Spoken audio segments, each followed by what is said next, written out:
সবাইকে আমন্ত্রণ জানাচ্ছি ছুটির সকালের আজকের আয়োজনে। বৃষ্টি ভেজা সকাল, কাল রাত থেকে ঝুম বৃষ্টি শুরু হয়েছে এবং এখনো বৃষ্টি চলছে। এই সকালটাতে সবাই নিশ্চয়ই ঘরেই আছেন এবং আরটিভির পর্দায় উপভোগ করবেন ছুটির সকাল এবং প্রিয়জন এবং পরিবারকে সাথে নিয়ে অবশ্যই আমাদের সঙ্গে আজকে আছেন শিল্পী ফুলরেণু রায় এবং শিল্পী শ্যামল কুমার পাল। আমাদের সঙ্গে তবলায় আছেন নয়ন মিয়া, দোতারায় আছেন রঞ্জিত কুমার বৈরাগী, বাঁশিতে আছেন জাহাঙ্গীর আলম।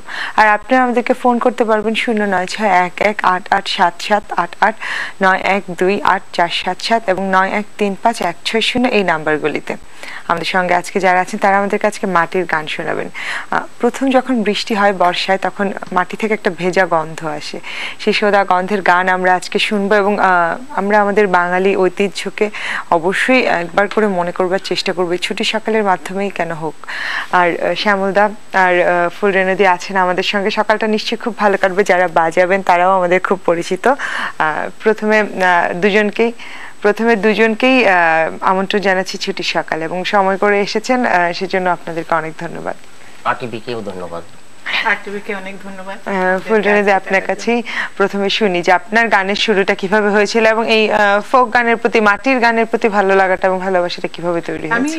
আমার বাবা মা গান করেন, আমাদের পরিবারটাই সঙ্গীত শিল্পী সবাই, তো সেই হিসেবে ছোটবেলা থেকেই গান করি। তারপরে ঢাকা মিউজিক কলেজ থেকে আমি পড়াশোনা করেছি। এখন আমি একটা মিউজিক কলেজে লেকচারার হিসেবে আছি। তো বাবা মার আগ্রহে কি ফোক গানের দিকে আসা? বাবা আমার মাটির গান ভালো লাগে, আমি শুনতাম যখন আব্দুল আলীম আমার খুব প্রিয় একজন শিল্পী, তার গান শুনতাম, নীনা হামিদের গান শুনতাম। আমার শ্রদ্ধেয় ভগ্নিপতি ইন্দ্রমোহন রাজবংশী, ওনার গান শুনতাম। সবার গান শুনে আমার এই গানের প্রতি আগ্রহটা বেড়ে গেছে। আচ্ছা, তারপর আপনার কাছে শুনি শ্যামলদা, আপনার গানে কিভাবে আসা? আমি পারিবারিক ভাবে এসেছি। আমার জ্যাঠামশাই ছিলেন, ওনার কাছেই আমার হাতে খড়ি। হ্যাঁ, একদমই পারিবারিক ভাবে। হ্যাঁ, পারিবারিক ভাবে। তারপরে ফরিদপুরে মিহির গাঙ্গুলি, ওনার কাছে উচ্চাঙ্গ সঙ্গীত শিখতাম। তারপর ঢাকাতে এসে কিরণদা, আমার কিরণচন্দ্র রায়। হ্যাঁ, তারপরে আছেন হাফিজুর রহমান, উনি গত হয়েছেন কয়েক মাস হলো, ওনার কাছে ভাওয়াইয়া গান শিখতাম।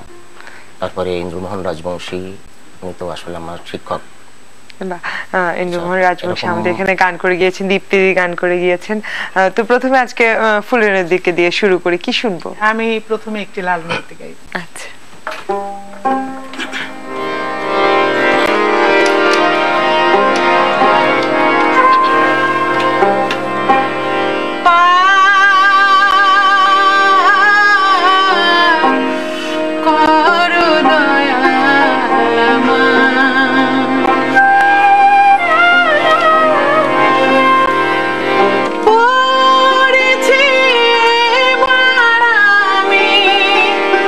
পড়েছি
আসলে জীবনটাই তো একটা মহাসাগর, কিন্তু তারপরও যখন আমরা খুব একটা বিপদে পড়ি তখনই আসলে আমরা সেই দয়ালের শরণাপন্ন হই।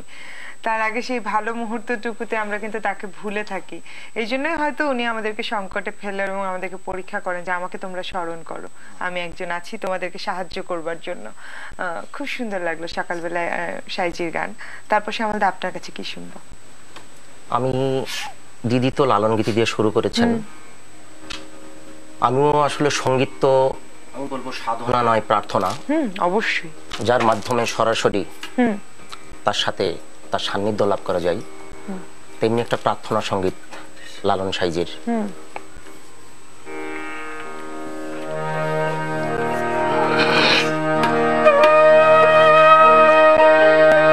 কবে সাধু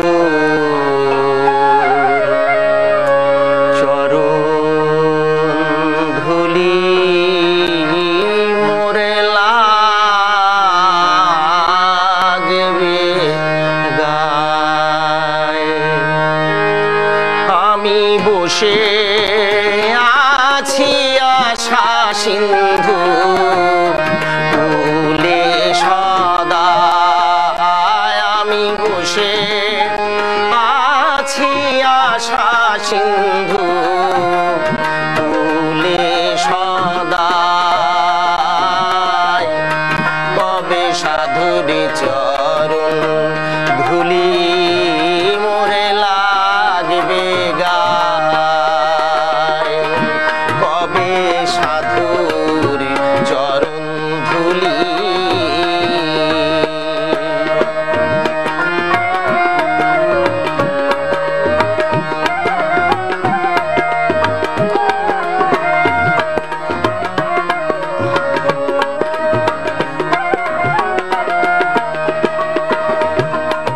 চাতকে যেমন মেঘের জল বিনে অহর নিশি চেয়ে আছে মেঘ ধিয়ানে, চাতকে যেমন মেঘের জল বিনে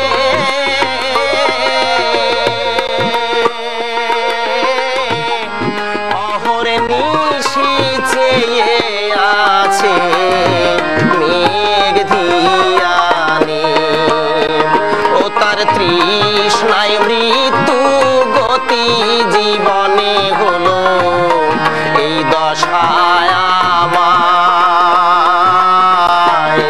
কবে সাধুর চরণ ধুলি মোরে লাগবে গায়, কবে সাধুর চরণ ধুলি।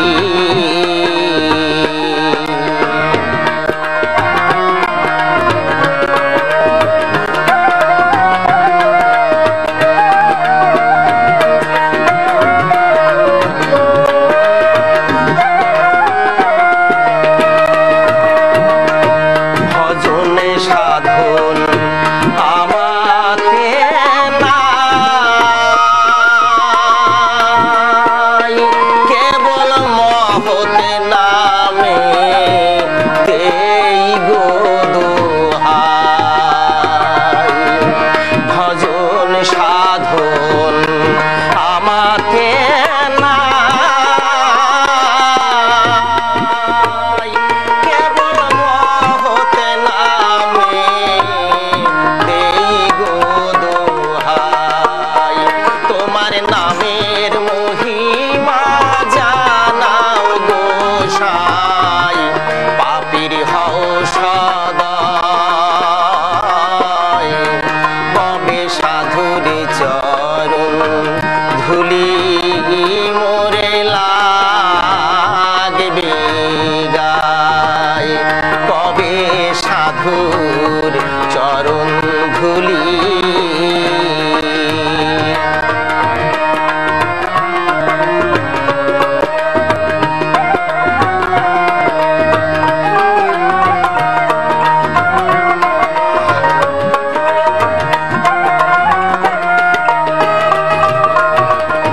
শুনেছি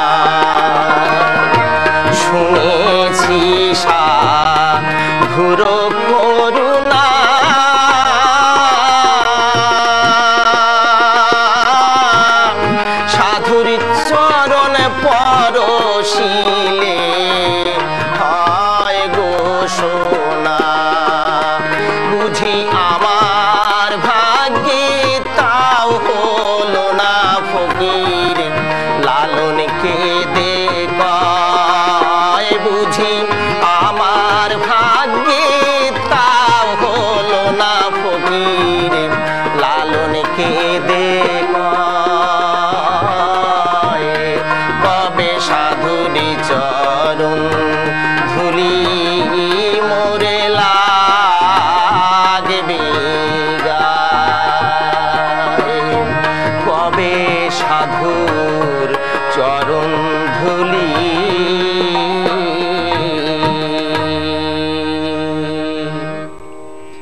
আসলে সাইজির প্রত্যেকটা গানই আমরা মানে এক একটা বলেছেন যে একটা প্রার্থনা সামনে একটুখানি তারপরটা বন্ধ করে।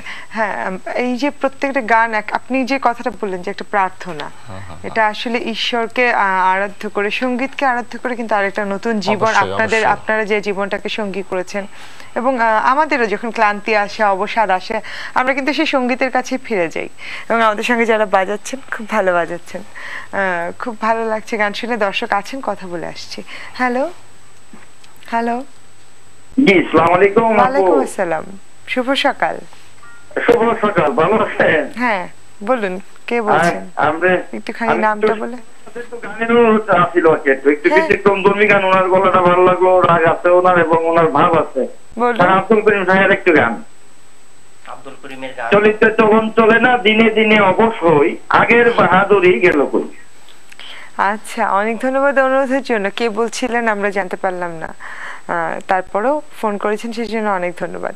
আর একজন দর্শক আছেন সঙ্গে। হ্যালো হ্যালো, আমরা সংযোগটি বিচ্ছিন্ন হয়ে গেছে। দর্শক আপনি আবারও চেষ্টা করুন।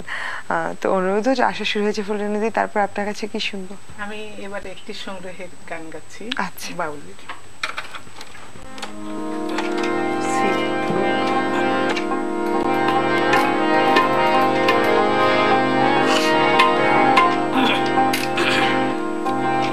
গুরু গো ও গুরু, মনের ময়লা যাবে কেমনি?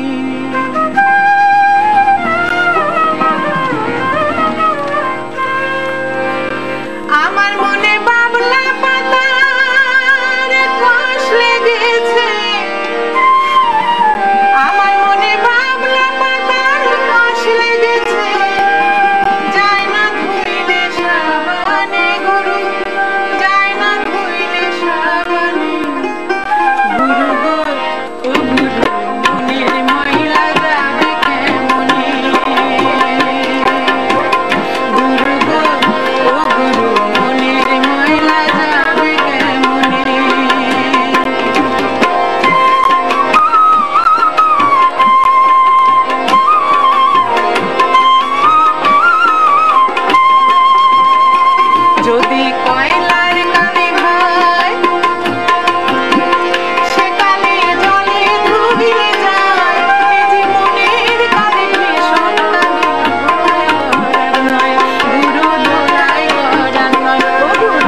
এমন একটা জিনিস, সেটা যদি একবার অপরিচ্ছন্ন হয়ে যায় তাহলে সেটাকে পরিচ্ছন্ন এবং সুন্দর করে তোলাটা আসলে খুব একটা কঠিন সাধনার বিষয়, এবং সেই সাধনার ক্ষেত্রে কিন্তু সঙ্গীত একটা বড় ভূমিকা পালন করে মানুষের মনকে প্রফুল্ল করতে, মনকে পরিচ্ছন্ন করতে, সুন্দর করতে। শ্যামল দা, কি শুনবো? এবার একটা আব্দুল করিমের গান শোনাই। আচ্ছা ঠিক আছে, তার আগে একজন দর্শকের সাথে কথা বলে আসি। Hello hello. ওয়ালাইকুম আসসালাম, শুভ সকাল। কে বলছেন? আমি কুষ্টিয়া থেকে শিল্পী সুজন বলছিলাম। বলুন। কাকু ভালো আছেন? হ্যাঁ ভালো আছি সুজন, তুমি কেমন আছো? কালকে তোমার প্রোগ্রাম দেখেছি আমি। ভালো আছি, অনেকক্ষণ ধরে আপনার গান শুনছি, খুবই খুবই খুবই ভালো লাগছে। সেক্ষেত্রে আরটিভি কে ধন্যবাদ যে এই যে ছুটির সকালে এত সুন্দর একটি অনুষ্ঠানের আয়োজন, শেষ করে কিছু ভালো গান মানুষকে উপহার দেওয়া, শ্রোতাদেরকে উপহার দেওয়া, এটা সত্যি একটা ভালো উদ্যোগ। এবং বাংলাদেশে আমার মনে হয় অনেক পুরনো একটি উদ্যোগ, যার পথ ধরে এখন অনেক চ্যানেল এরকম আয়োজনের পথ ধরেছে। তো সেই সাথে আপনাকেও ধন্যবাদ, এবং আপনার সাথে সহশিল্পী যিনি রয়েছেন, মাটির গান আমরা শুনতে পাচ্ছি। আর অনেকদিন পর আপনাকে দেখলাম, আপনার গান শুনলাম, অনেক ভালো লাগছে। হ্যাঁ কালকে তোমার প্রোগ্রাম আমি দেখেছি, আমি চেষ্টা করেছি ফোনে, এনাদের ফোন তো ব্যস্ত থাকে, মানে কথা বলা যায় না। কালকে তোমার সব গানই শুনেছি।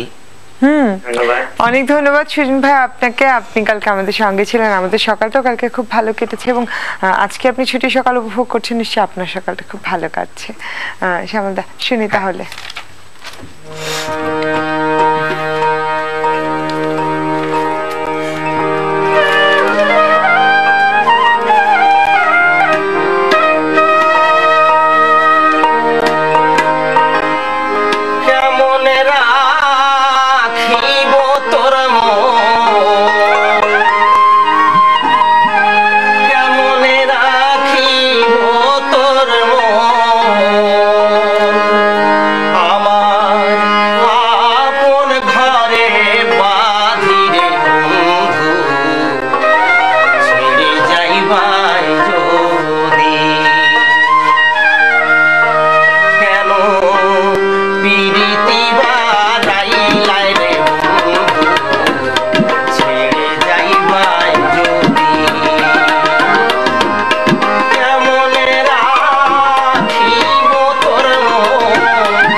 ছেড়ে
প্রিয়তমা স্ত্রীকে হারিয়ে এই গানটি লিখেছিলেন বাউল শাহ আব্দুল করিম। মানে অসাধারণ অসাধারণ সুন্দর একটা গান, এবং আমরা আসলে ধন্য যে আমরা তাদের মতন এসব গুরুকে পেয়েছি, আমাদের এইসব গান পেয়েছি। অসাধারণ। ফুলরিনদি, তারপর আপনার কাছে কি শুনবো? আমি একটি বিচ্ছেদে গাইবো। গানটি লিখেছেন কে এম চাঁদনি। আচ্ছা।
প্রেম মানেই বিচ্ছেদ, আসলে বিচ্ছেদের মধ্য দিয়ে কিন্তু সেই প্রেমের সার্থকতাটুকু ফুটে ওঠে, এবং যখন সেই বিচ্ছেদটা আসে সেই মুহূর্তটা আসলে অনেক কঠিন। সেটা শুধু প্রেম, আসলে বলা হয়ে থাকে যে প্রেমিক প্রেমিকার যে প্রেম, তার বাইরেও কিন্তু প্রেমের আরো অনেকগুলো প্রেম আছে। ঈশ্বরের সঙ্গে প্রেম, সবচেয়ে বড় যেটা সম্পর্ক আমাদের, ঈশ্বরকে নিবেদন করে, ঈশ্বরকে আরাধ্য করে যে প্রেম। একজন দর্শক আছেন সঙ্গে। হ্যালো। হ্যালো, আসসালামু আলাইকুম। ওয়ালাইকুম আসসালাম, কে বলছেন? আমার নাম শামিমা সুলতানা রিতা। আমি শ্যামলদার সাথে একটু কথা বলবো। হ্যাঁ, অবশ্যই কথা বলুন। চিনেছি। শ্যামলদা ভালো আছেন? আমি ভালো আছি, আপনি কেমন আছেন? অনেকদিন পর আপনাকে টেলিভিশনের পর্দায় দেখলাম, আর বাসায় তো দেখি না, কোথায় হারাই বলেন তো? আমি এই আছি আর কি, ভগবান যেভাবে রাখেন। আমাদের কথা মনে পড়ে না? সব সময় কথা বলি, মাঝে মধ্যে কারো কাছে শুনি, মোবাইলটা হারানোর পরে আর কথা বলতে পারি না। আচ্ছা, খুব ভালো লাগছে সকালবেলা উঠে যে আপনাকে দেখে, পাশে ফুলরেন্দু বেশি উনি আছে, ওনাকে দেখে। তো একটা রিকোয়েস্ট আছে, সেটা আপনার কাছে, যে আব্বাস উদ্দিনের ফান্দে পড়িয়া বগা কান্দে, এটা অথবা ওনার কোনো গান একটু, আব্বাস উদ্দিনের কোনো গান।